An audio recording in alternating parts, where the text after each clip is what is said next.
इस तरह दे ऐसे अवल कलमा तैयब मैंने पाक ला इलाहा इल्लल्लाह मुहम्मदुर रसूलुल्लाह। आज की वीडियो में चंद ऐसे हकाइक हम आपको खाना बदोशों के बारे में बताएंगे जो आप नहीं जानते होंगे। अगर ये मर जाएं तो इनको कहां पे दफन किया जाता है, क्या इनका जनाजा होता है, इनके यहां शादियों का रिवाज है, अगर है तो निकाह कौन पढ़ाता है और वो निकाह कहां पे रजिस्टर होता है, क्या ये अपने बच्चों से भीख मंगवाते हैं या अपने बच्चों को किराए पर देते हैं कि वो भीख मांगे, क्या इनके शनाख्ती कार्ड बनते हैं, क्या ये पाकिस्तानी कहलाने के भी हकदार हैं या नहीं। ताज़ा तरीन अपलोड्स की नोटिफिकेशन हासिल करने के लिए हमारे चैनल को सब्सक्राइब करें और साथ में दिए गए घंटी के निशान को दबाना ना भूलें। अस्सलाम वालेकुम नाजरीन, मैं हूं आसिफ चट। नाजरीन, आज आप लोगों के लिए इंतहाई दिलचस्प और अजीबो गरीब स्टोरी लेकर हाजिर हुए हैं। इस वक्त मैं मौजूद हूँ खाना बदोश लोगों के पास, जिन्हें हम झुग्गियों वाले भी कहते हैं, जो मुसलसल सफर में रहते हैं, मुसलसल अपनी लोकेशन तब्दील करते रहते हैं। इनके बारे में 4-5 ऐसी चीजें हैं जो किसी को भी नहीं पता। नंबर 1, अगर ये मर जाएं तो इनको कहां पे दफनाया जाता है, इनका जनाजा कौन पढ़ाता है, इनका कब्रिस्तान कौन सा है, क्या ये तालीम हासिल करते हैं या बिल्कुल गैर तालीम याफ्ता होते हैं। इनके बारे में एक और बात कि क्या इनकी शादियां होती हैं, अगर होती हैं तो निकाह कौन पढ़ाता है और ये निकाह रजिस्टर कहां पे होते हैं। इनको क्या कोई हेल्थ कार्ड दिया जाता है, कोई बेसिक इनको सहूलियात मुहैया की जाती हैं, क्या ये पाकिस्तानी भी हैं या नहीं। बहुत सारे सवालात हैं, इनके काफी सारे मसाइल भी हैं, इन सवालों के जवाब भी लेते हैं। और आज यहाँ पे मेरे साथ एक शख्सियत मौजूद है। जब मैं यहाँ पे आया और इन जगह का विजिट कर रहा था और देख रहा था तो मुझे पता चला कि ये लोग तालीम तो बिल्कुल हासिल नहीं करते, शनाख्ती कार्ड बनवाने का भी इनको बिल्कुल कोई शौक नहीं है। लेकिन हाफिज साहब यहाँ पे मौजूद है मेरे साथ, जो इन्होंने अपनी मदद आपके तहत ही इन लोगों के लिए इसी झुग्गियों के निज़ाम के अंदर एक मदरसा बना रखा है, जहां पे ये इनको दीन की तालीम देते हैं। तो दीनी तालीम तो इन झुग्गियों वालों को इनके तुफैल हासिल हो रही है, मिल रही है, लेकिन निसाबी तालीम इनको कौन देगा, ये फिर भी एक सवालिया निशान है। यहाँ पे घूमते फिरते हैं, इन लोगों से बातें करते हैं, इनके ये जो 4-5 सवाल हैं ये भी पूछते हैं और इनके मसाइल भी जानने की कोशिश करते हैं। आए मेरे साथ।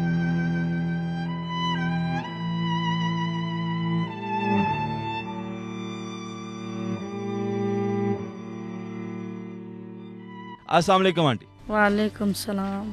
आप ठीक हैं, खैरियत से हैं? अल्हम्दुलिल्लाह। आपने बुरा तो नहीं मनाया, मैं आपके पास बैठा हूँ बात करने वाला। नहीं, बुरा नहीं मनाया बेटा। बहुत शुक्रिया आंटी। आंटी मुझे ये बताएं कि यहाँ पे शादियों का कॉन्सेप्ट है, यहाँ पे बच्चे बच्चियों की शादियाँ होती हैं? हाँ होती हैं, हम मुसलमान हैं। माशाल्लाह माशाल्लाह। देखें आप मुसलमान हैं जाहिर है, लेकिन मेरे पास मालूमात कम है आप लोगों को लेकर, तो वही मैं मालूमात लेने ही आया हूँ। मुझे ये बताइएगा कि शादियां जब होती हैं तो वो निकाह कौन पढ़ाता है, तय किस तरह करते हैं आप लोग शादियां?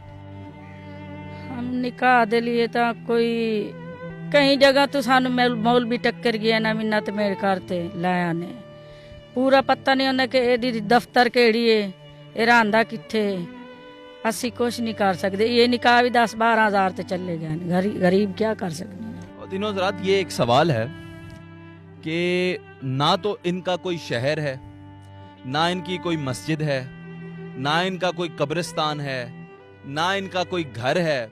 वज़ीर आज़म साहब ने जो ऐलान किया है कि जिसमें गरीबों को इतने ज्यादा घर वो बनाकर दे रहे हैं, पता नहीं ये उस कैटेगरी में भी फॉल करते हैं कि नहीं करते। ये लोग किस कैटेगरी में फॉल करते हैं, आखिर ये पाकिस्तानी भी इनको कंसिडर किया जाता है या नहीं।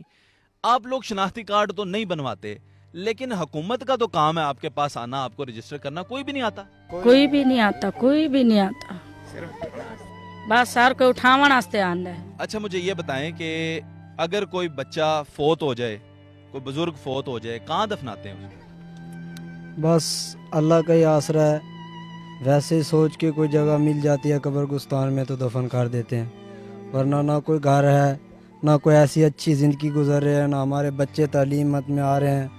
कारी साहब हमारे पास आए हैं, उनका बहुत शुक्रगुजार है कि हमको कुरान मजीद की तालीम दी जा रही है और हमने थोड़ा सा मदरसे के लिए काम भी किया। और आज लोग कुछ आए थे, वो हम वैसे ही पर चले गए थे बांध पर, तो उन्होंने बोला ये कल तक आपने झुग्गियाँ उठा लेनी है। अच्छा अच्छा अच्छा। और उसके जाहिर है ये जगह जहाँ पे आप हैं ये किसी की जगह है, आपकी तो नहीं है, तो सरकारी है, तो वो तो आपको कहेंगे कि उठें। तो फिर आप इसी तरह जब आपको कोई उठा देता है फिर नई जगह पे मुंतकिल होते रहते हैं? जी वैसे ये जो सिलसिला चल रहा है, इधर से जाएंगे तो कोई और जगह देखेंगे, कुछ दिन उधर गुजारा होगा तो अच्छा, मुझे एक और चीज इनके बारे में जो कि मेरी कम इल्मी हो सकती है, मिस इन्फॉर्मेशन हो सकती है, मुझे ये भी पता चला है कि आप लोग जो होते हैं, ये जो आपके छोटे छोटे बच्चे हैं, इनको दिहाड़ी पे दे देते हैं कि ये भीख मांगे, क्या ऐसा होता है? नहीं। तो ये बच्चे तो छोटे छोटे मुझे अक्सर नजर आते हैं बाजारों में मांगते हुए, वो कौन होते हैं?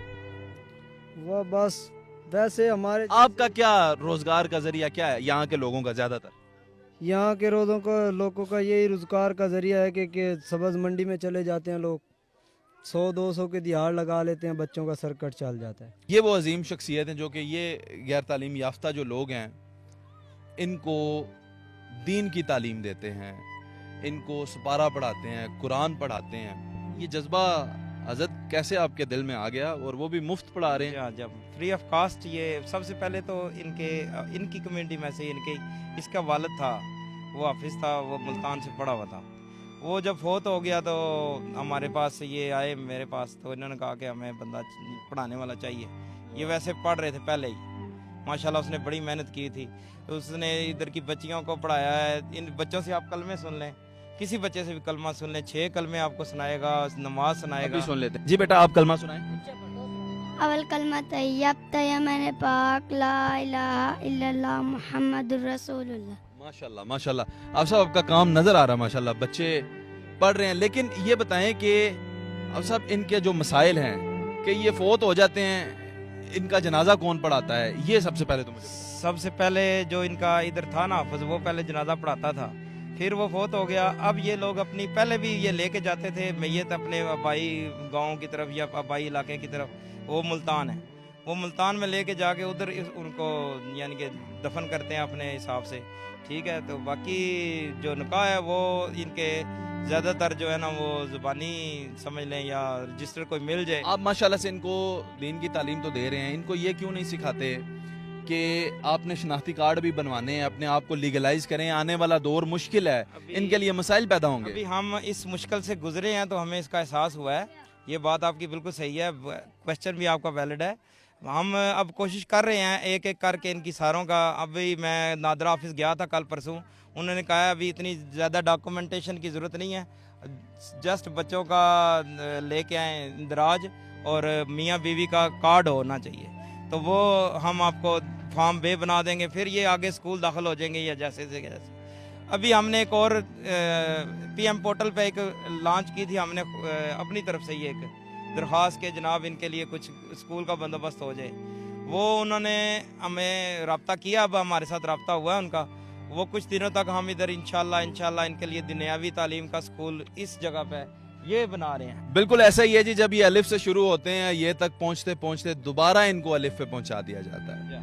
ये लोग ना तो कोई शहर रखते हैं, ना कोई गांव रखते हैं, ना कोई फिरका रखते हैं, ना इनका कोई कब्रिस्तान है, ना इनका कोई स्कूल है, ना इनका कोई अस्पताल है, ना इनका कोई माए बाप है, ना इनका कोई लीडर है, ना ये वोट देने का हक रखते हैं, ना ये कोई हेल्थ कार्ड ले सकते हैं, ना ये किसी स्कूल में अपने बच्चे को दाखिल करा सकते हैं। नादरा में जाएं वहाँ इनके लिए मुश्किलात हैं। तो मेरा ख्याल है कि हुकूमत पाकिस्तान को नज़रसानी करनी चाहिए। है ये भी पाकिस्तानी है, इंडिया से आए हुए लोग नहीं है जी, ये बांग्लादेश से आए हुए लोग नहीं है जी, ये अफगानी भी नहीं है, बर्मा के भी नहीं है, रिफ्यूजी भी नहीं है, ये पाकिस्तानी हैं पाकिस्तानी हैं, लेकिन इनको कोई पाकिस्तानी होने का हक नहीं मिलता।